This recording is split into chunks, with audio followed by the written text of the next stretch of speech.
بسم الله الرحمن الرحيم. أعزائنا المشاهدين من برنامجنا النهاردة، المنصورة وحزب حماة وطن عامل حفلة لجواز 100 عروسة وعريس وتجهيزهم. احنا شايفين المنصة هي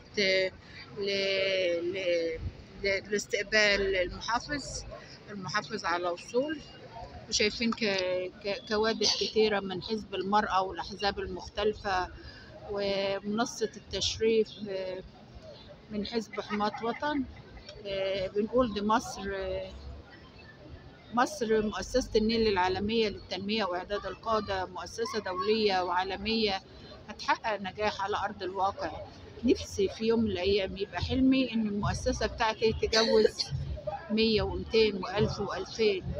ده أمنية حياتي وما يكتر على الله، لأن كل واحد نفسه فعلا شغله يوصل للعالمية ويوصل لدرجة الجودة، وأنا نفسي بمؤسستي أوصل لبر الأمان.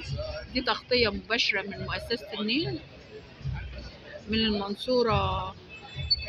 احنا كنا في المكتبة وطلعنا من المكتبة على هنا، وهو ده الشغل الواعد، الشغل الجميل، الشغل اللي فعلا كل الناس بتجري بدقة متناهية عشان تثبت وجودها، عشان فعلا نقول للمصريين الحضارة بتبدأ من استاد المنصورة.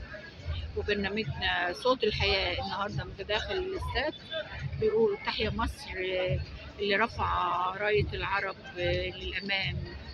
بنقول أهلا يا مصر، عشت حرة أبية، عشت مر العصور، عروسة على كل العصور، يا عصر يا كل محبة ونور، فجرك أمل، فجرك حضارة، فجرك نضوج.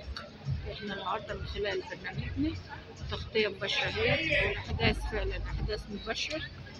سبحان الله الحي القيوم اللي فعلا حاجة زي دي تبقى موجودة